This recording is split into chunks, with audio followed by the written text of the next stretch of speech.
visi kita nih untuk membangun desa daur ulang terbesar di dunia. Terbesar gitu. di dunia. Iya, di 2003 itu ada banjir bandang. Dari banjir bandang itu saya sendiri melihat begitu banyak mayat. Sedangkan alam itu nggak ada kita, dia tetap hidup.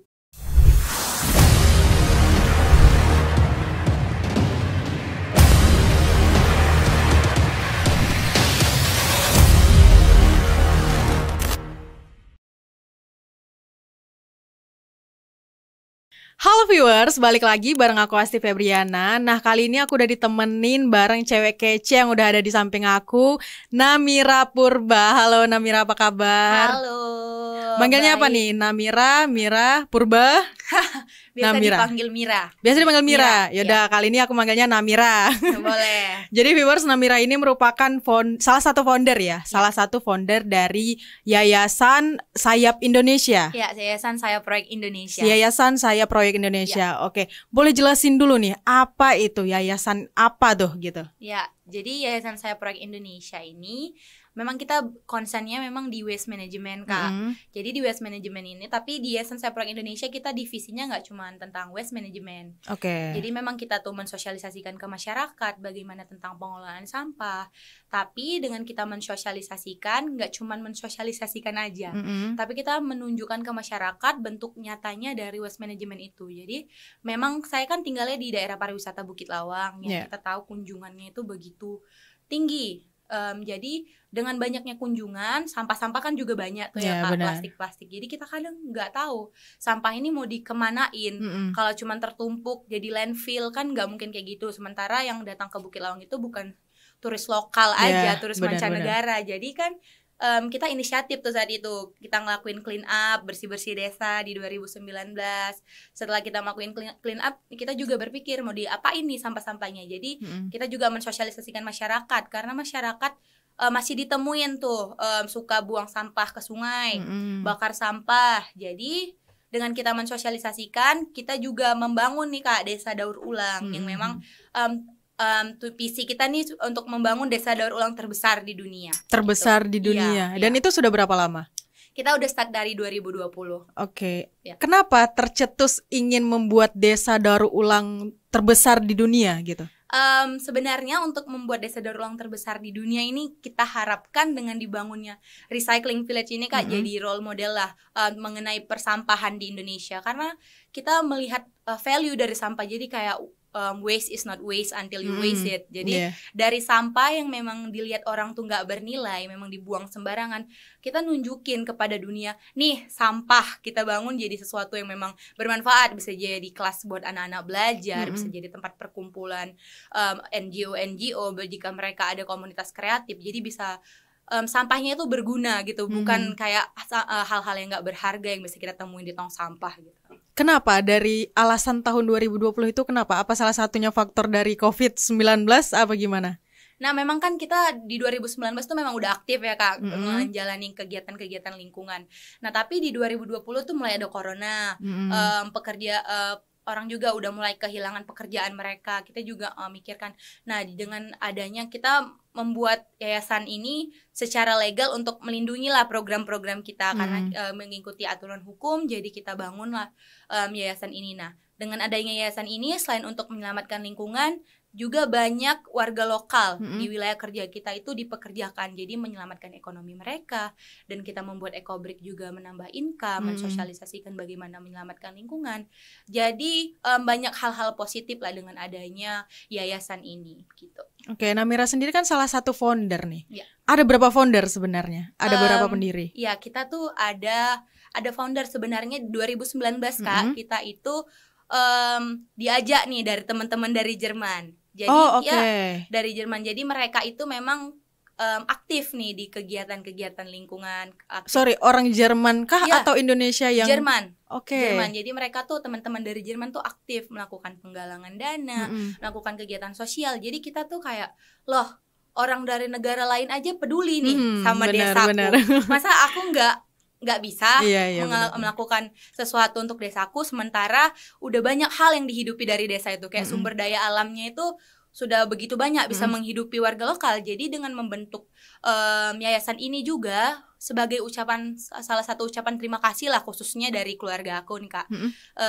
Karena kan memang kita tuh nggak tahu sampahnya mau dikemanain. Jadi teman-teman dari Jerman itu, gimana kalau kita bangun nih desa daur ulang. Mereka punya ide, tapi mereka tidak tahu lahan siapa yang bisa dipakai untuk bangun desa daur ulang itu. Karena kan harus luas ya Kak. Jadi untuk saat ini lahan keseluruhan dengan kita ada tanaman organik dan sebagainya itu hampir 20 hektar. Tapi yang untuk bangunan desa daur ulang, percontohan itu sebagai role model waste management di Indonesia, kita ada pakai sekitar 6 hektar. Jadi 6 hektar itu saat ini udah terbangun, ada Green Education Center, kelas buat anak-anak belajar bahasa Inggris dan lingkungan, ada co-working office, jadi staff-staff di situ bisa handling website Kak, atau bisa juga berkumpul untuk komunitas-komunitas kreatif kalau mereka mau rancang-rancang ide-ide. Di situ kita juga ada bangun sport area, mengingat juga di Bukit Lawang saat ini banyak anak-anak tapi mereka kekurangan fasilitas sebenarnya. Jadi kita coba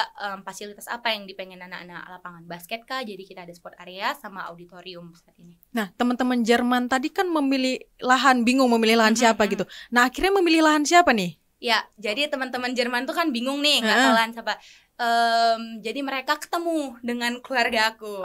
Keluarga aku memang suka sama hal-hal sosial, hal lingkungan. Jadi mereka ketemu karena kita juga punya lahan, nggak tahu juga saat itu mau diapain. Oh lahan itu kosong? Kosong, lahan itu kosong. Jadi kayaknya bagus nih karena untuk sosial kan. Ya, jadi kita jadi ini mau dikemanain sampahnya. Jadi kita kumpulin sampah, kita ada coba galangan dana, ada juga dari keluarga, dana pribadi. Jadi itu disatuin. Kita juga nggak cukup Kak kita bilang ke masyarakat untuk jangan buang sampah sembarangan. Karena kan cara pemikiran orang kan beda. Jadi untuk hal tersebut bagaimana nih cara masyarakat tertarik? Mereka pasti kalau kita bersosialisasi mereka bertanya nih, apa keuntungan aku? Benar. Itu cuman mengenakkan dirimu aja. Untungnya di aku apa? Jadi kita dengan mensosialisasi kita nggak cuman omong doang Kak. Jadi kita tunjukin mereka kita apain ini sampah, dan kita juga memberikan mereka keuntungan. Kita membayar mereka dengan sebagai apresiasi, pekerja. Sebagai apresiasi. Jadi masyarakat di desa tersebut setiap rumah tangga bisa mengumpulkan limbah-limbah plastik mereka yang biasanya mereka bakar atau buang ke sungai. Jadi itu kita bisa membantu lah untuk mengurangi emisi karbon. Biasanya sampahnya dibuangnya, dibakar. Jadi sampahnya tuh mereka jadi excited nih, seneng untuk ngumpulin sampah. Karena mereka tahu sampahnya ini bernilai, jadi dikumpulin. Nanti kalau udah banyak mereka setor ke kita. Jadi kita bayar 5.500 per botolnya. Per botol? Per botolnya. Aqua yang segini itu ya? Iya, botol kemasan air mineral yang gede, besar. Itu 5.500. 5.500. Berarti masyarakat juga seneng dong ya dengan adanya tindakan seperti itu, juga membantu SDM-nya, juga membantu pemasukan mereka. Justru sampah yang harusnya dibuang gitu aja jadi jadi bermanfaat gitu, jadi duit juga gitu ya. Nah, Namira selain menjadi salah satu founder dan juga salah satu bisa dibilang pemilik lahan ya. Juga salah satu sebagai duta UMKM. Nah, itu gimana ceritanya tuh? Nah, waktu sebenarnya Mira duta UMKM sama pemuda pelopor juga di Kabupaten Langkat. Nah, kalau untuk di duta UMKM, memang saat ini nggak terlalu concern untuk di UMKM-nya. Kemarin itu karena temanya kan UMKM maju, pariwisata bangkit. Memang Mira sukanya di pariwisata karena kan hidupnya memang di daerah pariwisata nih. Tapi agak melenceng dari jurusan hukum ya? Iya, tapi memang karena kehidupannya besar-besar di tempat pariwisata. Di situ juga gitu. Dan kalau saya rasa kalau untuk kita peduli ke pariwisata tuh nggak mau dari apapun, dan waste management atau soal persampahan lingkungan itu bukan tanggung jawab NGO lingkungan aja, itu tanggung jawab semua orang kalau masalah sampah ya. Apalagi kan saya merasa di Bukit Lawang itu kita pernah ada banjir bandang. Ya, jadi di 2003 itu ada banjir bandang. Dari banjir bandang itu saya sendiri melihat begitu banyak mayat. Oh my god. Mayat. Ada begitu banyak korban jiwa. Itu di bulan berapa, sorry? Di 2003 di November. Oh, Itu waktu lagi Ramadan. Saya masih kecil, saya ingat airnya, gimana bencananya. Jadi dari situ seharusnya kita banyak belajar kalau alam marah itu bagaimana. Sedangkan alam itu nggak ada kita, dia tetap hidup. Tapi kalau kita nggak ada alam kita itu seharusnya kita berpikir gimana. Jadi karena kejadian itu saya juga merasa kayaknya kita harus bergerak ini, nggak bisa kita kayak gini terus. Jadi kita ngeliat sampah karena itu desa kita gitu kan, kalau bukan kita siapa lagi, kalau nggak sekarang kapan lagi. Jadi itu memang udah banyak juga masyarakat yang terlibat, dan alhamdulillah mereka sekarang juga udah paham pemilahan sampah untuk organik, anorganik gitu Kak. Oke, berarti Namira mewakili dari desa sendiri ya? Ya. Selain dari sampah, apa yang disuarakan? Nah, waktu UMKM, waktu UMKM itu memang menyuarakan dari desa, dari pariwisata. Jadi kalau kita nggak bisa mengkonsentrasikan ke UMKM aja, itu saling berkaitan. Jadi kita nggak menguntungkan yang pemilik UMKM aja, tapi pariwisatanya juga bisa bangkit. Seperti di Bukit Lawang itu kita ada namanya village tour. Jadi kita tuh tour ke desa-desa. Biasanya itu turis mancanegara mau. Jadi kita menyebarkan kalau Bukit Lawang itu bukan sekedar sungai aja, bukan orang hutan, bukan gunung Leuser aja, tapi kita juga banyak keindahan alam yang perlu diapresiasi seperti persawahan. Nah, dengan kita melakukan village tour itu, satu, kita juga bisa menambah income untuk para pembeca.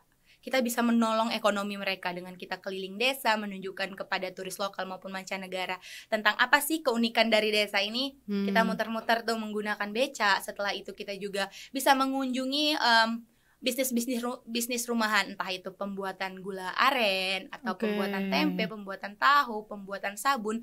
Jadi kita saling bagi-bagi rezeki di situ. Jadi kita nggak fokus ke memajukan UMKM, tapi banyak pihak juga yang mendapat rezeki dengan program itu. Sedep ya. Berarti itu 3 desa. 3 di desa dimanfaatkan. Sebenarnya itu ada satu lagi, namanya itu ada Desa Sampiraya, Timbang Jaya, Timbang Lawan, dan Perkebunan Bukit Lawang. Itu desanya saling berkaitan sih. 4 dan desa. itu semuanya dipakai untuk produksi itu juga gitu ya? Ya, di setiap desa itu ada dia keunikan tersendiri. Ada kita ekoprint, jadi itu ada di Desa Timbang Jaya, kita ada ekoprint. Ada juga pembuatan sabun dari bahan-bahan natural. Ada juga kita untuk pembuatan gula aren, gula merah semut itu namanya di situ. Jadi banyak sih, setiap desa itu punya keunikan tersendiri. Jadi sayang kan ilmunya kalau nggak di-share gitu. Berarti itu total dari keseluruhan berapa pekerja? Tapi itu yang dipakai SDM dari masyarakat itu sendiri, bener ya? Nah, kalau Project Wing beda ya, karena Mira waktu UMKM itu sebagai orang desa itulah, sebagai putri desa menyuarakan apa aja yang ada di desaku, menyuarakan di kecamatan. Jadi Mira suarakan di situ apa aja nih yang bisa difokusin di desa-desa. Tapi kalau banyak sekali di situ masyarakat yang membuat produk-produk. Jadi dia memang warga asli, orang asli di Kecamatan Bahoro, ada Bandre, banyak sebenarnya. Cuman karena mereka banyak orang mungkin menganggapnya hal yang biasa, kurang menarik untuk warga lokal kebanyakan ya. Tapi kalau saya lihat turis-turis asing itu merasa hal yang unik karena mereka nggak dapat di negara mereka. Dia nggak pernah temuin ya? Dia nggak pernah temuin, unik jadi bagi mereka gitu. Berarti itu awal mula berdirinya yayasan itu sendiri berarti memang terbantu sama temen yang dari Jerman itu tadi ya? Ya, karena mereka juga pengen untuk buat desa daur ulang, tapi mereka juga nggak tahu lahannya di mana. Jadi kita nggak merasa orang lain kok peduli dengan desa, nggak usah negara yang mungkin terlalu besar, dengan desaku. Dan kenapa kita nggak bisa ngasih sesuatu juga. Jadi di situ kita juga menambah pendapatan untuk Indonesia juga, karena dengan adanya desa daur ulang ini banyak juga sekarang ratusan volunteer kalau dihitung sudah sudah datang. Karena mereka merasa itu tugas yang mulia kalau untuk volunteering atau sebagai sukarelawan. Jadi mereka, itu dari SDM daerah situ atau dari berbagai daerah? Untuk apanya? Untuk volunteernya? Kalau untuk penerimaannya? Untuk volunteer kita tuh kita ada open, di mana aja siapa mau boleh ikut. Tapi saat ini ratusan volunteer itu kebanyakan warga Jerman, Belanda gitu. Oh iya. Ya, kita kebanyakan dari luar sih, turis mancanegara. Kalau turis lokal mungkin 2 atau 3 orang sama mahasiswa ya, udah pasti sih. Nah, berarti target dari yayasan itu sendiri apa nih Namira? Nah, mau targetnya itu gimana? Kalau target kita pasti untuk membangun desa daur ulang. Tapi kan kita pasti orang bertanya, dengan membuat ekobrik membayar itu sama aja untuk membuat masyarakat terus mau memproduksi plastik dong. Jadi kita dengan target mungkin kita buatlah waktu selama 6 tahun proses pembangunan. Dengan 6 tahun itu kita harapkan kita sembari membangun, mengedukasi, diharapkan setelah terbangunnya desa daur ulang, masyarakat sudah teredukasi mengenai persampahan. Mereka sudah paham tentang pemilahan sampah, tentang bahaya. Dan itu tentunya ada sosialisasinya. Sosialisasi kita turun. Kita juga ada unit kerja bank sampah. Jadi di bank sampah itu kita juga ada sistem tabung sampahnya, Kak. Iya, sampah yang ditabung itu biasanya, jadi mereka tuh dapat uang dari per kilo sampahnya yang bersih. Mereka tuh bisa dapat uang. Jadi kayak kita sistem nabung di bank lah, tapi yang ditabung kali ini sampah. Gitu. Hasil yang dibuat dari olahan sampah itu apa aja kira-kira? Kalau hasilnya itu kita kan kutip sampah nih, jadi kita kan pisahin juga ada soft plastic, hard plastic, ada yang mix. Nah kalau yang mix itu bisa jadi styrofoam kak atau kaleng-kaleng, jadi yang bisa dibututin tuh, dibututin. Tapi kan kita fokusnya ke hard plastic, soft plastic, dan organik. Kalau yang organik kita kan juga melakukan pengutipan nih dari rumah ke rumah, yang sisa-sisa makanan, sisa dapur itu yang organik kita bawa ke mitra kita melakukan pengutipan sampah dari rumah ke rumah. Jadi dikutip tuh dengan becak, kita kutip, kita bawa ke compost house, ke rumah kompos. Jadi rumah kompos itu kita olah menjadi pupuk. Ya, jadi pupuk. Jadi pupuknya itu boleh juga masyarakat ambil. Kalau mereka ada sumbang dari sampah organik mereka juga ambil. Tapi kebanyakan kita gunakan untuk tanaman buah-buahan kita, karena kita juga tanam tuh bunga-bunga di sekitar yayasan. Jadi tetap bermanfaat. Jadi kalau sampah organik juga ditumpuk, itu kan nggak bagus ya. Nah, jadi kalau sampahnya yang soft plastic, hard plastic itu, yang soft plastic itu kita buat untuk isian ekobrik. Buat isian ekobrik. Jadi kalau yang hard plastic itu kita bisa jadiin gantungan kunci, jadi pot bunga, ya. Ada rencana perluasan nggak, Namira? Perluasan dari segi kawasannya atau mungkin SDM-nya sendiri?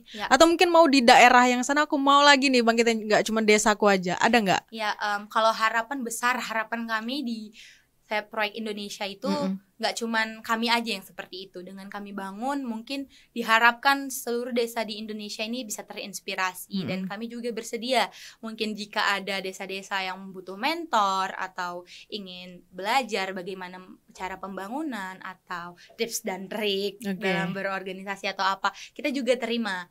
Tapi memang harapan kami tuh semua desa tuh banyak yang terinspirasi karena bisa jadi role model untuk waste management di Indonesia gitu. Namira, boleh nih ngomong ke kamera untuk para masyarakat yang masih belum aware sama sampah, masih belum terbiasa dengan pengolahan tersebut, boleh nih disampaikan kepada masyarakat yang masih seperti itulah bisa kita bilang. Kalau pesan aku untuk masyarakat di Indonesia khususnya, marilah kita untuk berbenah khususnya di masalah sampah. Karena kalau kita nggak peduli, kalau bukan kita itu siapa lagi? Kalau bukan sekarang, kapan lagi? Nah, masalah sampah itu adalah masalah yang nyata. Jangan sampai sampah itu bisa membunuh kita. Luar biasa. Thank you banget Namira udah datang kemari berbagi cerita, ngasih tahu kita tentang ada yayasan khususnya di Sumatera Utara begitu yang masih menerima kalau kalian mau buang sampah sembarangan, kita juga menerima gitu ya Namira ya. Terima kasih banyak Namira udah hadir hari ini menyempatkan waktu untuk berbincang dengan Waspada Online. Segitu dulu bincang-bincang kita dengan Namira hari ini. Next kita juga akan ada tamu-tamu lainnya yang tentunya kece, ambisius dan lain sebagainya yang tidak terduga. Aku Asti Febriana pamit undur diri dan Namira juga yang hadir di sini pamit undur diri. Sampai jumpa. Bye bye.